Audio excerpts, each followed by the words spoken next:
Stan, Christian Clark here with Null.com. You talked yesterday after the game about the importance of kind of needing to learn from your mistakes even after a win. When you rewatch some of the turnovers, just what were kind of some of the themes you saw?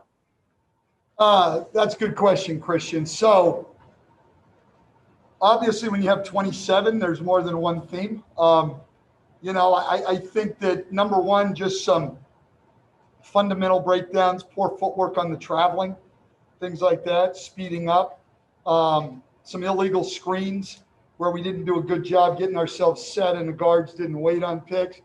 And then a lot, I thought, where we just took one dribble too far, where we had drawn the second defender and we had people open and we tried to split the gap and we got ourselves in trouble. So, those were the main things. We talked about all of those today. Obviously, we didn't do any live work. But we just got to be more solid and fundamental in the way we play. I mean, we did have 30 assists. So I think guys were being unselfish. It certainly wasn't a selfishness problem. We just have to be a lot more fundamental. What's up, Coach? This is Will Gillard with The Athletic. How valuable is Steven as a guy who, in the middle of the court, who can make plays when they're trapping your guards or your perimeter guys the way they were last night?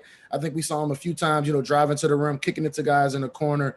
How valuable is that when guys like B.I. get trapped as often as he does? Yeah, look, I mean, we said it when we got Steven. I think one of the underrated things about Steven Adams is his skill level, his ability to pass. He's got that nice soft touch on the floater. He's got really good footwork, as we saw last night. I think that when people see a guy the size of Steven, they just, they think of him as a screener and a banger and all of those things. And he can certainly do those things. But I think that they undersell the skill that he has. And that was on display last night.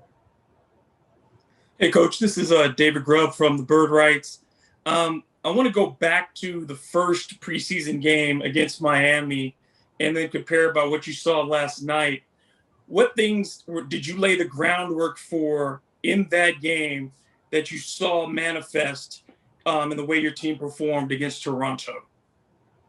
That's a tough one, David. I don't know that I could say anything with that. I do think our effort was pretty good last night and was here in Miami, but I'm not sure there was really anything else that carried over from that first preseason game, at least not that I can think of.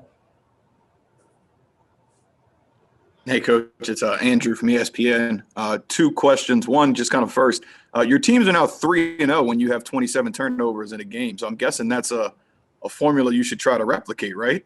Yeah, I think that, we'll put that on the board tomorrow to try to get to 27 or more turnovers. I think the real key there, 3-0 is a small sample size when you've coached as many games as I have.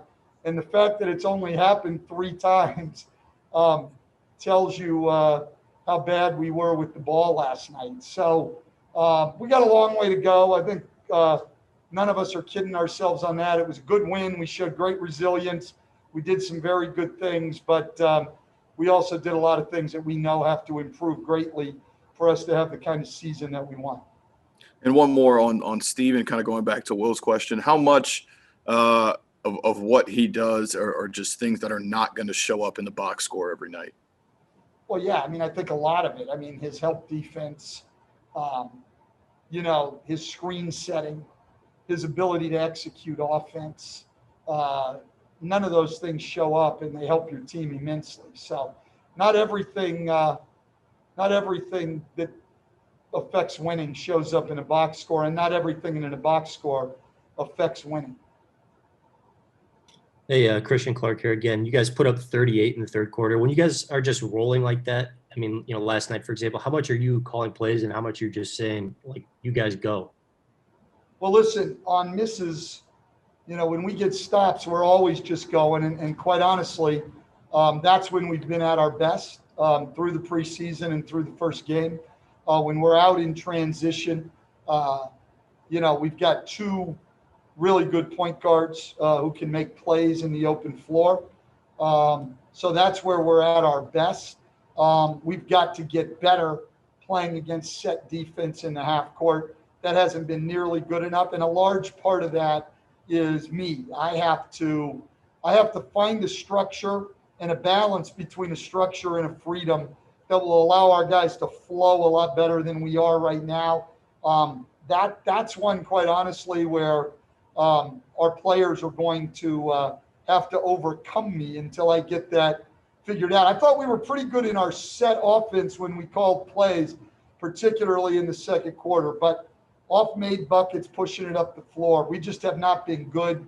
I don't think I've found the answer yet, but we'll continue to work at it. What's up, Coach? This is Will again. Just after reviewing the film, what kind of stood out to you most about what you guys were able to do defensively in the second half, holding them to 42 points?